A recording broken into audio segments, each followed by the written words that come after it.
वाहगुरू जी का खालसा श्री वाहगुरू जी की फतेह। स्टेज पर बैठे सारे जथेबंदियों के लीडर साहबान और मेरे सीनियर सारी इंडस्ट्री के मेरे हम उम्र और तुसी सारे पंजाब बल्कि भारत के किसान मातावां भैनां बुजुर्ग बच्चे सारे को जी आने कहना और थोड़े कदम से रखता। लगभग एक बड़ा होने वाला कंप्लीट जोड़ा सानू इत्थे दिल्ली की हिक ते बैठे हो गया। वो मैं समझदा कि बच्चे तो लैके बुजुर्ग तक असी सारिया ने अपना अपना फर्ज समझा कि अपनी किसानी ली, अपनी मां ली, अपनी जमीन ली किसी भी हद तक जोड़ा है वो असी लड़न लिए तैयार हाँ, खड़न लिए तैयार हाँ, मरन लिए तैयार हाँ और वो असी कीता भी। वो भावें असी अपना फर्ज गाणिया जरिए जोड़ा सब तो वधिया तरीका है साडे कोल जिन्हों असी विशाल तरीके नाल जोड़ा पेश कर सकते हैं। साडे कोल गाने आ जां एक कलम आ जिहदे नाल असी अपनी गल जिहड़ी है बेबाक तरीके नाल निडर होकर कह सकते हैं और असी कीती भी। और मैं समझदा कि असी बहुत भागा वाले हाँ, कर्मा वाले हैं कि साडी उम्र दे विच ये जिहड़ा मोर्चा ये जिहड़ा संघर्ष आ सानू वेखण दा मौका मिलिया, सानू इहनूं हंडाउण दा मौका मिलिया और इहदे नाल खड़न दा लड़न दा मौका मिलिया। इस तो पहला भी दुनिया दे उत्ते बहुत सारे संघर्ष होए जिहड़े कि मैनूं लगदा साडी उम्र तो पहला होए जां बाद च भी होणगे, पर यह संघर्ष जिहड़ा है कि दुनिया का सब तो वध और सब तो वड्डा लंबा चलण वाला संघर्ष है तुहाडे सारिਆਂ ਦੀ बदौलत है। और असी हमेशा तुहाडे नाल खड़े हैं, तुहाडे विचों ही आम घरां दे बच्चे हैं, मिडिल क्लास फैमिलियां चों निकले हैं, दो दो चार चार किले वाले जट और सारा कुछ जानते हैं फसलों को उगाना वढना कटना तां शायद। और एक बहुत जी सब तो वड्डी मेन गल खूबसूरत गल ये हुई है कि भावें जमीना वाले तो खड़े खड़े वो भी लोग खड़े जिन्हों को जमीरां हैं और जिदा साडे सियाणे कहंदे सीगे कि औखे वेले ये पता चल जाता कि कौन तुहाडे नाल खड़दा कि कौन तुहाडा अपना। वो मैनूं लगदा कि असीं भली भांत जानते हैं। सो सारिਆਂ ਦਾ बहुत बहुत धन्यवाद। तुसीं सारिਆਂ ने असीं सारिਆਂ ने देशां विदेशां च बैठे साडे पंजाबी भैण भरावां नूं भी सल्यूट जिन्हां ने समय समय ते इस मोर्चे नूं अपने मोढियां ते लिया और नाल खड़े हैं। सारिਆਂ ਦਾ बहुत धन्यवाद। मेरे आए हुए सारे सज्जनां दा बहुत दिलों प्यार दिलों सत्कार। मैं चाहूँगा कि आपां जिहड़ा साडा एक नारा बुलंद हो गया है, इस तो पहला भी चल रहा सी जिदा ਉਹਦੇ ਨਾਲ एक बार फिर जोश पाइए। और मैं बेनती करता मीडिया के जरिए कि पंजाब दे विच भारत दे विच जिथे जिथे भी इस संघर्ष को पहला लोग हाजिरी लवा चुके हैं प्लीज दोबारा अपनी जिहड़ियां वहीरां दिल्ली वालों कट्टण और इत्थे वड्डी मात्रा दे विच जिहड़ा है असीं जिद्दां पहलों इत्थे तेल सिੱਟਣ ਨੂੰ जगह नहीं सी, अज भी बहुत वड्डी मात्रा दे विच एक लंबा जिहड़ा है असीं वो किलोमीटर के किलोमीटर सामू पे अपनिया घर बना के। और सारे मेरे पंजाबी वीर जिहड़े पंजाब दे विच हरियाणे दे विच यूपी या जिथे किते भी स्टेट दे विच वो प्लीज अपने अपने काम नवेड़ के हर एक घर चों एक या दो बंदा जरूर धरने के उत्ते पहुंचो ताकि इहनूं असीं फिर उस लैवल ते लैके आइए, उस लैवल ते इहनूं स्ट्रॉन्ग कर सकीए। किसान मजदूर एकता। मैं दो बोल सकदा अपने गाने में जिहड़ा है गाना बाबा जी हाँ गारो जी गारो। वो एक बीबा बोली सी बॉलीवुड वाली आप सारे को पता ही है। वो पता नहीं बोली सी कि ओदा वो मैं लगता कि जिदा उन्हें पता ही नहीं चलता बोलना कितने उदों जो सानू ही अतवादी कहा गया सीगा असीं उदों एक गीत बोलिया सीगा कि बॉलीवुड वालियां नी सुनी कान खोल के अज जड़ी बूटी देनी तैनू चंगी तरह घोल के टाटा सुमो करती सी एयरपोर्ट नू आ वेख लै ट्रालियां च आके बुकणे औनी तू जिन्हां नू सी उड्डदा पंजाब दसदी उन्हां दिल्ली विच पाते एक शहर सुकणे होनी तू जिन्हां नू सी उड्डदा पंजाब दसदी उन्हां दिल्ली विच पाते एक शहर सुकणे ते डिग्री लैके पुत जग्गे ने ला लिया चौक विच धरना आ किड्डा दिल किरसाना तेरा ओए होर नूं की जरना ओ मोढे लोई हथ विच झंडा ते दिल्ली लग गया डेरा ओए किथे भजना दस हाकम हुण चारे पासियों घेरा हो बोले सो बहुत बहुत धन्यवाद है जी। ये सन रंजीत बाबा जी जिन्होंने अपने विचार रखे ने। हुण मैं बेनती करांगा जस बाजवा जी वो बैग ते आउण ते अपने विचार रखन जी। जस बाजवा जी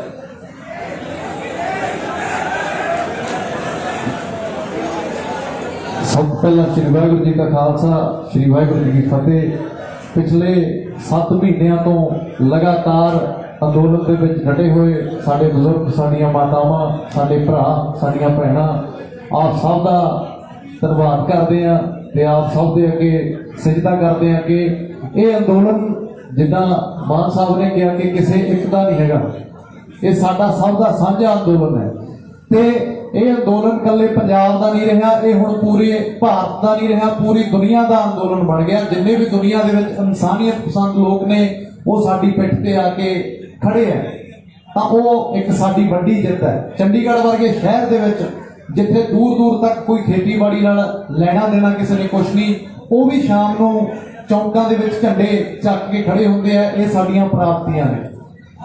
सो आपां सारियां ने पिछे जो भी होया, क्योंकि जदों एडे एडे अंदोलन चलते हैं एडियां वड्डियां वड्डियां लहरां उठदियां ने, उहदे विच जिहड़े उतराव चढ़ाव ने वो समय समय ते आउंदे आ, कदे उत्ते हो जांदा है कदे थल्ले हो जांदा है।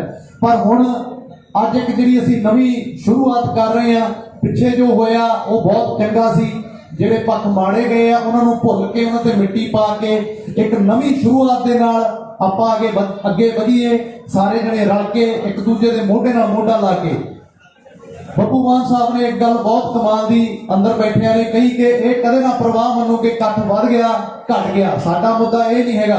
हुण इहदी एक छोटी जी एग्जाम्पल तुहानूं दे दिंदा है कि जदों तुसीं पिंडां नूं जांदे हो टोल प्लाजा ते देखो पहला दे हिसाब नाल पहला 100 150 बंदा बहिंदा सी, हुण साडे दो ही बजुर्ग बैठे हुंदे आ, कई वारी तां इक्को ही हुंदा है। पर वो साडा एक बुजुर्ग ही 1.25 लाख के बराबर हुंदा है, ओहदी कोई हवा वाल नूं भी नहीं झाक सकदा कि कोई आके कह दे भी टोल प्लाजे तो धरना चुका देंगे।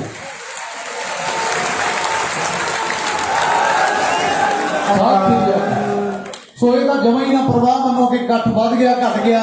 जे असीं 10 बंदे भी इत्थे रह गए, ये जिहड़ी जालम सरकार है इहदे विच एडी ताकत नहीं हैगी कि ये सानूं दुबारे इत्थों वापस पंजाब भेजणगे, जिन्ना मर्जी जोर ला लैण। और इन्हां ने ला के भी देख लिया पहला, ये तां हंब के बह गए, पर साडी जिहड़ी साडा युद्ध है जिहड़ी साडी जंग है हले तक जारी है, ते जदों तक असीं जितदे नहीं वो जारी रहूगी। नौजवान वीरां नूं मैं खास करके बेनती करदा हां कि बाहले आपां अतरा चढ़ाच ना पिया करिए कि कौन की कहंदा कौन की नहीं कहंदा, सारे जणे रल के चलिया करिए। संयुक्त मोर्चा ये साडी सब दी सांझी स्टेज है। साडे जथेदार ने लम्मा एक तजर्बा इन्हां दे कोल ये किसानी दे घोल लड़न दा, ते असीं इन्हां दे बिल्कुल मोढे नाल मोढा ला के खड़े हां, चाहे वो पंजाब तो चले सी चाहे अज दिल्ली दे विच आ गए। ते जदों तक ये जंग असीं नहीं जितदे असीं डट के इन्हां दे नाल खड़ांगे, क्योंकि इस अंदोलन दे पिछे जिहड़े साडे 550 तो उत्ते भरा शहादतां दे के गए है, उन्हां दी जिहड़ियां कुर्बानियां ने असीं कदे भी व्यर्थ नहीं जाण देवांगे। उन्होंने परिवारों को यह फील ना हो कि साडे परिवार का जी चला गया तो रिजल्ट कोई भी नहीं निकलिया, रिजल्ट निकलूगा। असी पंजाब ने हरियाणे ने राजस्थान ने कोई कमी नहीं छड्डी। ये जिहड़ियां बेमतियां सरकारां ने हैंकड़बाज सरकारां ने कोई गल नहीं, उन्हों का भी तख्ता पलट जिदन करना है तुसीं भी करना है। मूहरे तो तुसीं लाए हुए ने, तुसीं पंजाब च हालात देखो की है। हरियाणे दे विच बीजेपी की गवर्नमेंट है, इस तो वड्डी की गल हो जूगी कि सीएम का हैलीकॉप्टर उत्थे आया तो किसानां ने उन्होंने उत्तों उत्ते ही मोड़ता, थल्ले वो पैर जिवें नहीं लगन दिते। इतों वड्डी जित कोई नहीं हो सकती। सो लंबा पाउंदे ने, लंबा वो बंदा हमेशा पाउंदा, उन्हां सबर नहीं हैगा। साडे ते सबर बहुत है, शांति बहुत है। असीं रल के लड़ांगे, एक हो के लड़ांगे, माड़े मोटे मार हटाओ, क्योंकि साडी कौम ही यही जी है, चाहते रहंदे है तां कोई गल नहीं। जथेदार भी साडे ने, जिहड़ियां सरकारां हुंदियां ने वो हमेशा कुर्सी दीयां भुखियां हुंदियां ने। तां राजेवाल साहब स्टेज ते बैठे है। एक मैं गल बड़ी कमाल की तुहाडे नाल सांझी करन लग्या कि राजेवाल साहब चंडीगढ़ जाके एक प्रेस कॉन्फ्रेंस करके कह के आए सी कि बाई चांस जे एक कानून वापस गवर्नमेंट ने ना ले तो यूपी की इलैक्शन अगे आ रही है तो असीं उन्हां नूं उत्थे यूपी दे विच टक्करांगे जिवें बंगाल च टक्करे सी। जाके बंगाल दे विच तख्ता पलट करके आए सी। और जदों राजेवाल साहब ने बयान ਦਾ ਤੇ ਮੈਂ ਉਹਦੇ ਤੇ ਬੜਾ ਦਚਿੱਤੀ ਚ ਪੈ ਗਿਆ ਵੀ ਜਿਹਨੂੰ ਬੰਗਾਲ ਚ ਜਿਤਾ ਕੇ ਆਏ ਸੀ, ਚਲੋ ਉਹਨੇ ਧੰਨਵਾਦ ਸਾਡਾ ਕੀਤਾ, ਇੱਕ ਹਾਰਿਆ ਹੋਇਆ ਪਹਿਲੇ ਵੀ ਧੰਨਵਾਦ ਕਰ ਦਿੰਦਾ, ਪਰ ਉਦੋਂ ਬਾਅਦ ਕਦੇ ਉਹਨੇ ਖੇਚਲ ਨਹੀਂ ਕੀਤੀ ਕਿ ਇਹ ਸਟੇਜ ਤੇ ਆ ਕੇ ਕਿਸਾਨਾਂ ਦੇ ਰੂਬਰੂ ਹੋ ਜਾਵੇ। ਚਲੋ ਸਾਡਾ ਕੋਈ ਉਹ ਮੋਟਿਵ ਵੀ ਨਹੀਂ ਸੀ। ਤਾਂ ਮੈਨੂੰ 2-4 ਦਿਨ ਲੱਗੀ ਗਿਆ ਕਿ ਹੁਣ ਸਾਨੂੰ ਯੂਪੀ 'ਚ ਜਾਣਾ ਪਊਗਾ, ਸਾਨੂੰ ਅੰਦੋਲਨ ਤੇ ਫੋਕਸ ਕਰਨਾ ਚਾਹੀਦਾ। ਤਾਂ ਮੈਂ ਉੱਥੇ ਕਿੱਥੇ ਗਲਤ ਹੋ ਗਿਆ, ਜਦੋਂ ਇਹ ਚੀਜ਼ ਮੈਂ ਦੇਖੀ ਕਿ ਜਿਹੜੀਆਂ ਸਰਕਾਰਾਂ ਨੇ ਉਹ ਸਿਰਫ ਕੁਰਸੀ ਦੇ ਪਿੱਛੇ ਚੱਲਦੀਆਂ ਨੇ। ਇਹ ਅੰਦੋਲਨ ਹੁਣ ਉਸ ਸਥਿਤੀ ਦੇ ਵਿੱਚ ਆ ਚੁੱਕਿਆ ਕਿ ਹਾਥੀ ਲੰਘ ਗਿਆ, ਹੁਣ ਕੱਲੀ ਪੂੰਛ ਬਾਕੀ ਹੈ। ਜਦੋਂ ਅਸੀਂ ਅੱਗੇ ਇਹਨਾਂ ਨੂੰ ਯੂਪੀ 'ਚ ਟੱਕਰਾਂਗੇ, ਜਿਹੜਾ ਰਾਜੇਵਾਲ ਸਾਹਿਬ ਨੇ ਬਿਆਨ ਦਿੱਤਾ ਸੀ ਕਿ ਜੇ ਯੂਪੀ 'ਚੋਂ ਸੱਤਾ ਉਹਨਾਂ ਦੇ ਹੱਥੋਂ ਚਲੇ ਗਈ ਤਾਂ ਮੰਨ ਲਓ ਮੁੜ ਕੇ ਬੀਜੇਪੀ ਦਾ ਪੂਰੇ ਭਾਰਤ ਦੇ ਵਿੱਚੋਂ ਹੀ ਮਲੀਆ ਮੇਟ ਹੋ ਜਾਊਗਾ। ਤਾਂ ਉਹ ਮੈਨੂੰ, ਕਿਉਂਕਿ ਹੁਣ ਇਹਨਾਂ ਦੀ ਸਮਝ ਹੈ ਜਿਹੜੀ ਉਹ ਬਹੁਤ ਲੰਬੀ ਹੈ, ਇਹਨਾਂ ਦੀ ਉਮਰ ਦਾ ਤਜਰਬਾ ਬਹੁਤ ਲੰਬਾ ਹੈ। ਇੱਥੇ ਮੈਂ ਇੱਕ ਅੰਤਰ ਇਹ ਵੀ ਤੁਹਾਨੂੰ ਦੱਸ ਦੇਣਾ ਚਾਹੁੰਦਾ ਕਿ ਨੌਜਵਾਨ ਲੀਡਰ ਤੇ ਇੱਕ ਸਾਡੇ ਜਿਹੜੇ ਸਮਝਦਾਰ ਲੀਡਰ ਜਿਨ੍ਹਾਂ ਕੋਲ ਇੱਕ ਉਮਰ ਦਾ ਤਜਰਬਾ ਹੈ, ਉਹਨਾਂ ਦੀ ਸੋਚ ਦਾ ਇੱਕ ਫਰਕ ਹੈ। ਮੈਂ ਉਸ ਚੀਜ਼ ਨੂੰ ਉਸ ਆਪਦੇ ਹਿਸਾਬ ਨਾਲ ਰਿਐਕਟ ਕੀਤਾ ਕਿ ਸਾਨੂੰ ਕੀ ਲੋੜ ਹੈ, ਪਰ ਉਹਦਾ ਮੈਨੂੰ ਬਾਅਦ ਚ ਪਤਾ ਲੱਗਿਆ ਕਿ ਸਾਨੂੰ ਉਹਦੀ ਲੋੜ ਕਿੱਥੇ ਪੈਣੀ ਹੈ। ਜਦੋਂ ਅਸੀਂ ਯੂਪੀ ਦੇ ਵਿੱਚ ਜਾ ਕੇ ਇਹਨਾਂ ਦੇ ਮੂਹਰੇ ਖੜ ਗਏ, ਇਹਨਾਂ ਨੂੰ ਲੱਗਿਆ ਕਿ ਸਾਡੇ ਹੱਥ ਚੋਂ ਜਿਹੜੀ ਕੁਰਸੀ ਤਿਲਕ ਰਹੀ ਹੈ, ਫਿਰ ਇਹ ਆਪਣੇ ਆਪ ਹੀ ਸਾਡੀਆਂ ਮੰਗਾਂ ਮੰਨਣਗੇ। ਸੋ ਸਾਨੂੰ ਇਹ ਲੋੜ ਹੈ ਕਿ ਹੁਣ ਆਪਾਂ ਜਿੰਨਾ ਵੀ ਭਾਈਚਾਰਾ ਸਾਡਾ, ਜਿਨ੍ਹਾਂ ਨੇ ਝੋਨੇ ਤੋਂ ਵਿਹਲੇ ਹੋ ਗਏ, ਉਹ ਦੁਬਾਰੇ ਇਹਨਾਂ ਸਰਹੱਦਾਂ ਵੱਲ ਨੂੰ ਵਾਧਾ ਕਰਨ। ਜਿੰਨਾ ਵੀ ਪਹਿਲਾਂ ਜਿਵੇਂ ਟਰਾਲੀਆਂ ਭਰ ਆਉਂਦੀਆਂ ਸੀ, ਉਵੇਂ ਹੀ ਅਸੀਂ ਵੀ ਲਗਾਤਾਰ ਪਿੰਡਾਂ 'ਚ ਜਾ ਕੇ ਕਵਾਂਗੇ ਤੇ ਕਹਿੰਦੇ ਵੀ ਆ। ਪਿਛਲੇ 3-4 ਮਹੀਨੇ ਤੋਂ ਲਗਾਤਾਰ ਪੰਜਾਬ ਦੇ ਪਿੰਡਾਂ 'ਚ ਗਏ ਆ ਕਿ ਆਪਾਂ ਦਿੱਲੀ ਦੀਆਂ ਸਰਹੱਦਾਂ ਵੱਲ ਨੂੰ ਚਾਲੇ ਪਾਈਏ। ਤੇ ਹੁਣ ਵੀ ਜਿਹੜੀ ਇਹ ਸਾਡੀ ਨਵੀਂ ਇੱਕ ਕਮੇਟੀ ਬਣੀ ਹੈ, ਇਹਦੇ ਅਧੀਨ ਰਹਿ ਕੇ ਸੰਯੁਕਤ ਮੋਰਚੇ ਦੇ ਨਾਲ ਰਲ ਕੇ ਅਗਲੇ ਵੀ ਪ੍ਰੋਗਰਾਮ ਜਿਹੜਾ ਸੰਯੁਕਤ ਮੋਰਚੇ ਨੇ ਦੇਣਾ। ਨੌਜਵਾਨੀ ਵੱਲੋਂ ਮੈਂ ਆਪ ਦੀ ਗੱਲ ਅੱਜ ਜ਼ਰੂਰ ਰੱਖਤੀ ਸੀ ਕਿ ਪਿੰਡਾਂ 'ਚ ਨੌਜਵਾਨੀ ਇਹ ਕਹਿੰਦੀ ਹੈ ਕਿ ਚਾਹੇ ਛੋਟੀ ਪ੍ਰੋਗਰਾਮ ਦੇ ਦਿਓ, ਉਹਦੇ ਨਾਲ ਲਹਿਰ ਹੈ ਜਿਹੜੀ ਜਿਉਂਦੀ ਰਹਿੰਦੀ ਹੈ, ਪਰ ਸਾਨੂੰ ਮਹੀਨੇ 'ਚ ਘੱਟੋ ਘੱਟ 2 ਪ੍ਰੋਗਰਾਮ ਜ਼ਰੂਰ ਦੇ ਦਿਆ ਕਰੋ। ਉਹ ਚਾਹੇ ਸਾਨੂੰ ਇਹੀ ਕਹਿ ਦਿਆ ਕਰੋ ਵੀ ਭਾਈ ਆਪ ਦੀ ਗੱਡੀ ਤੇ ਝੰਡਾ ਲਾ ਲਓ, ਇਹ ਸਾਡਾ ਪ੍ਰੋਗਰਾਮ ਹੈ। ਉਹਦੇ ਨਾਲ ਜਿਹੜੀ ਲਹਿਰ ਹੈ ਉਹ ਬਿਲਕੁਲ ਜਿਉਂਦੀ ਰਹਿੰਦੀ ਹੈ ਤੇ ਸਰਗਰਮ ਰਹਿੰਦੀ ਹੈ। ਬਾਕੀ ਬਿਲਕੁਲ ਜਦੋਂ ਤੱਕ ਇਹ ਜੰਗ ਜਿੱਤਦੇ ਨਹੀਂ, ਆਪਾਂ ਸਾਰੇ ਇੱਕ ਹੋ ਕੇ ਲੜਾਂਗੇ ਤੇ ਇੱਕ ਇਹਦੇ ਵਿੱਚ ਹੀ ਜਿੱਤ ਹੈ। ਹਰਿਆਣੇ ਦਾ ਇੱਕ ਬਹੁਤ ਵੱਡਾ ਰੋਲ ਹੈ। ਹਰਿਆਣੇ ਦਾ ਭਾਈਚਾਰਾ ਅੱਜ ਟਰਾਲੀਆਂ ਦੇ ਵਿੱਚ ਸਾਡੇ ਨਾਲ ਰਲ ਕੇ ਬੈਠਾ ਤੇ ਸਾਨੂੰ ਮਹਿਸੂਸ ਹੀ ਨਹੀਂ ਹੁੰਦਾ ਕਿ ਇਹ ਹਰਿਆਣੇ ਵਾਲੇ ਨੇ, ਅਸੀਂ ਪੰਜਾਬ ਵਾਲਿਆਂ ਦੇ ਰਾਜਸਥਾਨੇ ਆ। ਇਸ ਅੰਦੋਲਨ ਦੀ ਇੱਕ ਸਭ ਤੋਂ ਵੱਡੀ ਖੂਬਸੂਰਤ ਇਹ ਵੀ ਗੱਲ ਹੈ ਕਿ ਇਹਨੇ ਭਾਈਚਾਰਕ ਸਾਂਝ ਸਾਡੇ ਵਿੱਚ ਬਹੁਤ ਵਧਾਈ ਹੈ। ਸੋ ਅਖੀਰਲੇ ਦਮ ਤੱਕ ਡਟ ਕੇ ਲੜਾਂਗੇ ਤੇ ਇਹਨਾਂ 3 ਕਾਲੇ ਕਾਨੂੰਨਾਂ ਨੂੰ ਵਾਪਸ ਕਰਾ ਕੇ ਪੰਜਾਬ ਨੂੰ ਖੁਸ਼ਹਾਲੀ ਨਾਲ, ਚੜ੍ਹਦੀ ਕਲਾ ਨਾਲ ਵਾਪਸ ਮੁੜਾਂਗੇ। ਕਿਸਾਨ ਮਜ਼ਦੂਰ ਏਕਤਾ, ਕਿਸਾਨ ਮਜ਼ਦੂਰ ਏਕਤਾ, ਨੌਜਵਾਨ ਏਕਤਾ, ਸੰਯੁਕਤ ਮੋਰਚਾ। ਸ਼੍ਰੀ ਵਾਹਿਗੁਰੂ ਜੀ ਕਾ ਖਾਲਸਾ, ਸ਼੍ਰੀ ਵਾਹਿਗੁਰੂ ਜੀ ਕੀ ਫਤਿਹ। ਬਹੁਤ ਬਹੁਤ ਧੰਨਵਾਦ ਹੈ ਜੀ। ਇਹ ਸਨ ਜਸ ਬਾਜਵਾ ਜੀ। ਹੁਣ ਮੈਂ ਬੇਨਤੀ ਕਰਾਂਗਾ ਸਿੱਪੀ ਗਿੱਲ ਜੀ, ਉਹ ਮੈਕ ਤੇ ਆਉਣ ਤੇ ਆਪਣੇ ਵਿਚਾਰ ਰੱਖਣ ਜੀ। ਸਿੱਪੀ ਗਿੱਲ ਜੀ।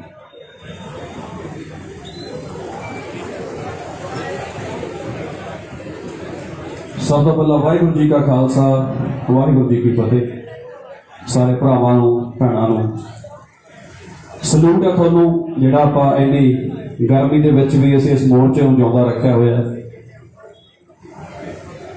ਸਾਡੀਆਂ ਜੋ ਸਰਕਾਰਾਂ ਨੇ ਇਹ ਬਿਲਕੁਲ ਨਿਕੰਮੀਆਂ ਨੇ। ਅਸੀਂ ਰਾਸਤੇ 'ਚ ਆਉਂਦੇ ਗੱਲ ਕਰਦੇ ਸੀ ਕਿ ਕਿੰਨੀ ਹੈਰਾਨੀ ਦੀ ਗੱਲ ਹੈ ਕਿ ਜਿਹੜੀ ਬੰਦੇ ਦੀਆਂ ਜ਼ਰੂਰਤਾਂ ਨੇ, ਕਿ ਚੰਗੀ ਜ਼ਿੰਦਗੀ ਨੂੰ ਬੰਦਾ ਜਿਉਣਾ ਚਾਹੁੰਦਾ, ਉਹਦੇ ਨਾਲ ਜ਼ਰੂਰਤਾਂ ਘਰ, ਰੋਟੀ, ਕੱਪੜਾ, ਆਪਣੇ ਬੱਚਿਆਂ ਨੂੰ ਚੰਗੀ ਜ਼ਿੰਦਗੀ ਦੇਣੀ ਹੈ, ਪਰ ਸਾਡੀਆਂ ਸਰਕਾਰਾਂ ਜਿਹੜਾ ਸਾਡੀ ਉਹ એનર્ਜੀ ਡਾਇਵਰਟ ਕਰਕੇ ਇਸੇ ਪਾਸੇ ਲਾਈ ਬੈਠੀਆਂ ਨੇ, ਸਾਨੂੰ ਇੱਧਰੇ ਉਲਝਾਈ ਰੱਖਦੀਆਂ ਨੇ। ਇਸ ਤੋਂ ਮਾੜੀ ਸਰਕਾਰ ਕੋਈ ਹੋ ਨਹੀਂ ਸਕਦੀ। ਪਰ ਖੁਸ਼ੀ ਦੀ ਗੱਲ ਇਹ ਹੈ ਕਿ ਸਾਨੂੰ ਸਾਡੇ ਹੱਕਾਂ ਦੀ ਜਾਣਕਾਰੀ ਹੋ ਗਈ ਆ। ਜਿਵੇਂ ਅਮਦੋਜ ਬਾਈ ਨੇ ਪਹਿਲਾਂ ਦੱਸਿਆ ਕਿ ਜਦੋਂ ਹੁਣ ਪਿੰਡਾਂ ਦੇ ਵਿੱਚ ਕੋਈ ਵੀ ਵੋਟ ਮੰਗਣ ਆਉਂਦਾ ਤਾਂ ਸਾਨੂੰ ਉਹਨੂੰ ਕੁਐਸਚਨ ਕਰਨਾ ਚਾਹੀਦਾ ਹੈ, ਉਹਨੂੰ ਪੁੱਛਣਾ ਚਾਹੀਦਾ ਕਿ ਤੁਸੀਂ ਸਾਡੇ ਲਈ ਕਰ ਕੀ ਰਹੇ ਹੋ। ਸਾਨੂੰ ਉਹਨਾਂ ਤੋਂ ਨੌਕਰੀਆਂ ਮੰਗਣੀਆਂ ਚਾਹੀਦੀਆਂ ਨੇ। ਛੋਟੇ ਹੁੰਦੇ ਦੇਖਦੇ ਆਏ ਆ ਕਿ ਲੀਡਰ ਸਾਡੇ ਪਿੰਡਾਂ 'ਚ ਆਉਂਦੇ ਆ, ਪਿੰਡ ਦੀਆਂ ਨਾਲੀਆਂ ਪੱਕੀਆਂ ਹੋ ਗਈਆਂ ਜਾਂ ਗਲੀਆਂ ਪੱਕੀਆਂ ਹੋ ਗਈਆਂ ਤਾਂ ਅਸੀਂ ਵੋਟਾਂ ਪਾ ਦਿੰਦੇ ਸੀ ਵੀ ਆਹ ਬੰਦਾ ਚੰਗਾ ਲੱਗਦਾ। ਪਰ ਜਿਹੜੀ ਹੁਣ ਸਾਡਾ ਨੌਜਵਾਨ ਪੀੜ੍ਹੀ ਆ, ਉਹ ਬਿਲਕੁਲ ਐਜੂਕੇਟਡ, ਉਹਨੂੰ ਪਤਾ ਕਿ ਸਾਡਾ ਹੱਕ ਕੀ ਆ। ਇਸੇ ਗੱਲ ਤੇ ਅੜ ਕੇ ਰਹੋ, ਡਰ ਕੇ ਰਹੋ। ਆਪਣੇ ਹੱਕ ਆ ਜਿਹੜੇ ਉਹ ਕਦੇ ਛੱਡਣੇ ਨਹੀਂ ਚਾਹੀਦੇ, ਇਹਨਾਂ ਨੂੰ ਕੁਐਸਚਨ ਕਰਿਆ ਕਰੋ। ਔਰ ਜਿਹੜੀ ਮੋਰਚੇ ਦੀ ਗੱਲ ਆ, ਆਪਾਂ ਜਿਸ ਦਿਨ ਤੋਂ ਮੋਰਚਾ ਸ਼ੁਰੂ ਹੋਇਆ ਸੀ ਉਸ ਦਿਨ ਤੋਂ ਨਾਲ ਆ। ਇੱਥੇ ਆਉਂਦੇ ਵੀ ਰਹੇ, ਸਟੇਜ ਤੇ ਕੇ ਬੈਠਦੇ ਵੀ ਰਹੇ, ਔਰ ਜਿੰਨਾ ਹੋ ਸਕਿਆ ਬੋਲਦੇ ਵੀ ਰਹੇ ਆ। ਤੇ ਜਿੰਨਾ ਚਿਰ ਇਹ ਮੋਰਚਾ ਚੱਲਦਾ ਰਹੂਗਾ ਆਪਾਂ ਤੁਹਾਡੇ ਨਾਲ ਰਵਾਂਗੇ, ਮੋਢੇ ਨਾਲ ਮੋਢਾ ਲਾ ਕੇ। ਜਿੰਨੀ ਜੋਗੇ ਆ ਪਿੱਛੇ ਨਹੀਂ ਹਟਦੇ, ਚਾਹੇ ਸਰਕਾਰਾਂ ਪਰਚੇ ਦੇਣ, ਚਾਹੇ ਜਿਵੇਂ ਮਰਜ਼ੀ ਡਰਾਉਣ ਧਮਕਾਉਣ।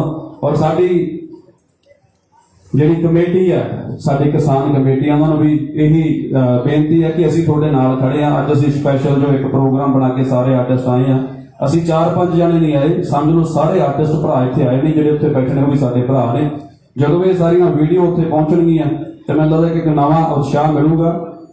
ਝੋਨਿਆਂ ਤੋਂ ਜਦ ਵਿਹਲੇ ਹੋਣ ਵਾਲੇ ਆ ਤੇ ਫਿਰ ਤੋਂ ਵਾਹਿਗੁਰੂ ਅੱਗੇ ਅਰਦਾਸ ਕਰਦੇ ਕਿ ਜਿੰਨਾ ਇਹ ਅੱਜ ਜਿੰਨਾ ਇਕੱਠ ਦੇਖਣ ਨੂੰ ਮਿਲ ਰਿਹਾ ਇਸ ਤੋਂ 5-7 ਗੁਣਾ ਜ਼ਿਆਦਾ ਇਕੱਠ ਆਉਣ ਵਾਲੇ ਦਿਨਾਂ 'ਚ ਸਾਨੂੰ ਦੇਖਣ ਨੂੰ ਮਿਲੂਗਾ। ਸੋ ਵਾਹਿਗੁਰੂ ਤੁਹਾਨੂੰ ਚੜ੍ਹਦੀ ਕਲਾ 'ਚ ਰੱਖੇ ਔਰ ਅਸੀਂ ਮੋਰਚੇ ਦੀ ਅਰਦਾਸ ਕਰਦੇ ਹਾਂ ਕਿ ਜਲਦੀ ਤੋਂ ਜਲਦੀ ਅਸੀਂ ਇਹ ਮੋਰਚਾ ਜਿੱਤ ਕੇ ਤੇ ਆਪਣੇ ਘਰਾਂ ਨੂੰ ਜਾਈਏ। ਵਾਹਿਗੁਰੂ ਜੀ ਕਾ ਖਾਲਸਾ, ਵਾਹਿਗੁਰੂ ਜੀ ਕੀ ਫਤਿਹ।